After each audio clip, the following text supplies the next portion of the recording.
I am so feeling this groovy filter today. How are you guys? Guess what?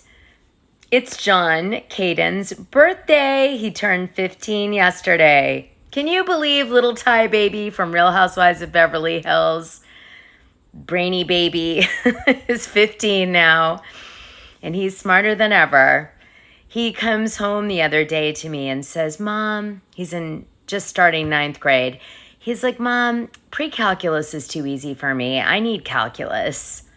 Can you try to get me into that class? I was like, oh my gosh, please dumb it down like 100 times for me. I'm shit at math. Definitely didn't get it for me. Maybe my dad, he's a mathematician. Here's my baby, if you're wondering. He's not a baby anymore. He's 5'8", and I'm like 5'3". So he towers over me, and he works out all the time. So yes, he's very strong. I don't post him much, but there he is. I'm very proud of him, and he's going to go for his driver's license. So I'm going to have another thing I have to worry about. Oh, geez. All right, you guys, like, subscribe, and let's talk about what really happened between Danielle Cabral and her brother, because I did get some tea on that.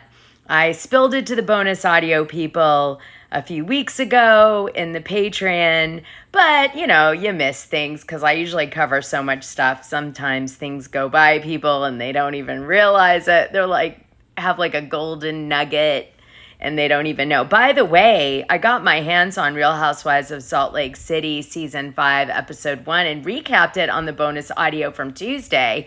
Yes, I am starting drama. That's not okay, but I did it anyway. I don't care.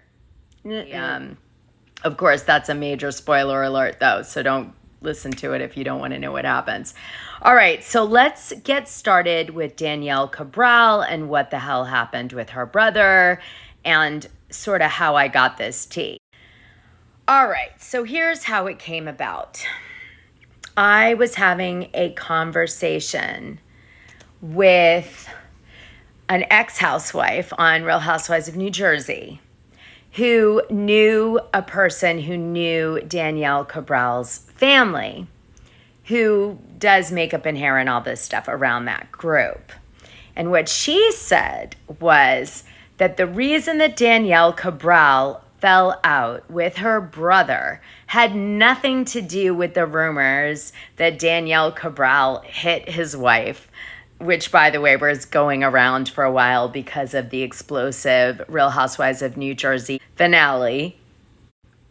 So that was the big rumor going around. I'm sure Jen Aiden spilled that rumor through her people out there to punish Danielle Cabral. I guarantee that came from Jen Aiden. But the truth is that the people who know believe that what happened was Danielle Cabral was not included in things that Danielle Cabral's brother's wife was doing for her wedding. And Danielle Cabral wanted to be a part of her brother and her new sister-in-law's wedding stuff, like picking out the wedding dress and just things to do with the ceremony. And what happened was Danielle Cabral got snubbed by the brother's wife. And I guess the brother probably said, listen, it's her wedding. If she wants to include you in picking out a wedding dress or whatever it may be, that's up to her. And I'm not going to get in the middle of my wife's wedding. This is her moment, not yours. Don't make a big deal out of it. But Danielle got upset. And allegedly, this is what caused the big breakdown with her brother, that he didn't say to his wife, like, you should include my sister in all these wedding things you're doing and don't, like, push her out. And we don't really know why the brother's wife didn't want to include Danielle Cabral in some of the wedding stuff. Maybe Danielle's too pushy or opinionated, but this caused tension in the family and potentially caused a rift amongst the dad, the brother, etc. So this was what really caused the drama between Danielle Cabral and her brother. And if you're Italian from New Jersey, Boston, or New York, you're going to understand this rift totally. So the big thing I wondered, which I didn't get the intel on yet, is, did Danielle maybe retaliate with something on her social media about, her brother's wife snubbing her in the wedding or in the wedding dress purchase or whatever it was? And so did that like put a nail in the coffin, which is essentially why Danielle said on the show that it had to do with some social media thing that she did that caused the rift. Well, it's a little deeper than that, as we all felt would be the case based on this. But what I do wonder is, did she maybe retaliate when she got snubbed in some way on her social media directed at, the brother and his new wife? It's possible. Meanwhile, some influencers who are used to be pro-Teresa Giudice or anti-Teresa Giudice now are exposing DMS in this Chapter 11 bankruptcy because there's so much kind of BS flying around about them trying to, I guess, don't lose hope on DMS, and we're here to kind of reinvigorate ourselves and fix this problem. Well, not everybody's buying what they're selling, and obviously alongside the fact that Venivia screwed so many people and Luis Ruelas was tied to that through another company, which, as you guys recall, I did a deep dive on all of that, and I found out that the sort of scam is tied back all the way to the psychic network and it's lead generation list. Well, anyway, it turns out that in the filings to do with this debt disclosure of the companies going into Chapter 11, some of these influencers, which I'll show you in a minute, found out that Luis Ruelas, of course, still owns a large percentage of DMS, and that almost all of the creditors, like the first 30 creditors, are lead generation companies that might be paying each other for leads, which I don't know how that can be not insider or a conflict of interest or creating false profits, but I don't know what their relationship is. But this goes right back to my psychic network deep dive that tied to Luis Ruelas, because of course he was groomed by those guys to do lead list hustles, okay, which is where DMS's origin story is from. Anyway, let me share these posts with you as part of this video. So here's the people who did the expose. Bambi _4183, I think, and Still Tray Fab. So their sleuthing uncovered this.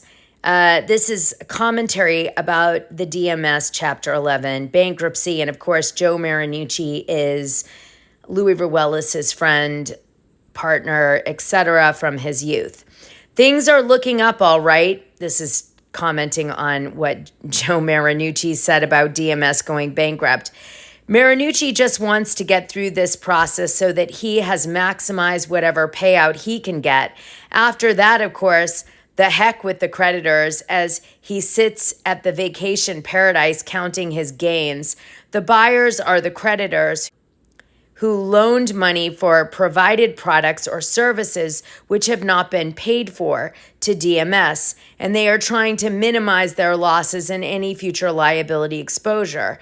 Essentially, the buyers are also victims. The true victims in all of this are the consumers who are being drowned in the TCPA violating calls being pumped out because of DMS. TCPA claimants are unsecured creditors, so they are at the end of the line and out when it comes to payout from the bankruptcy process. Here's another one. They're transitioning ownership to a group of lenders who stepped in the 11th hour to save their business. They had another buyer, but they dropped out and forced DMS to take that deal. Remember I said I didn't understand why they would turn down a $300 million deal. Well, it looks like that isn't what happened. They just did their due diligence and was like, something stinks, and backed out. Do they really believe that after this 60-day period, they're going to keep the current leadership in their positions? Why would a buyer keep the people who drove this vehicle off a cliff in place? Well, you'll have to see how that goes down. It'll legitimize or not legitimize this bankruptcy. I think they're getting cash in to pay off the overhead for 2 months, maximize monthly revenue, cover layoffs, and then who knows? Take a look at the schedule of 30 top creditors in that filing. It's a who's who of lead generators that DMS owes millions of dollars to. The list includes names like Quote Wizard, All Web Leads, EverQuote, RateQuote, Quinn Street, each selling their leads to one another. Clearly, the lead gen industry is incestuous. Proof that the FCC is right on target with the new one-on-one requirement. Now, I heard that some of the players in DMS also owned shares in some of these companies. And I don't know if these particular ones that are listed as, debt holders or creditors, but I did hear that. So then they posted the filing. I took screenshots of this and put it in the Patreon if you want to read it for your own, due diligence. All the creditors were to do with lead generation or marketing in a digital capacity. Google LLC was in there. There were some legit, debt holders, but then there were some other kind of more questionable ones. And it was, anywhere from 200,000 in debt to millions. Very strange. This caught my eye. Luis Ruelas listed in the bankruptcy document as the executive vice president. Although he's gone on and off and on and off the DMS website, he's even publicly said he's not working with them, then he is working with them, then he isn't working with them. It's very confusing. He seems to own 10% of the company from what I could establish from the screenshots of this document that was in the bankruptcy proceedings.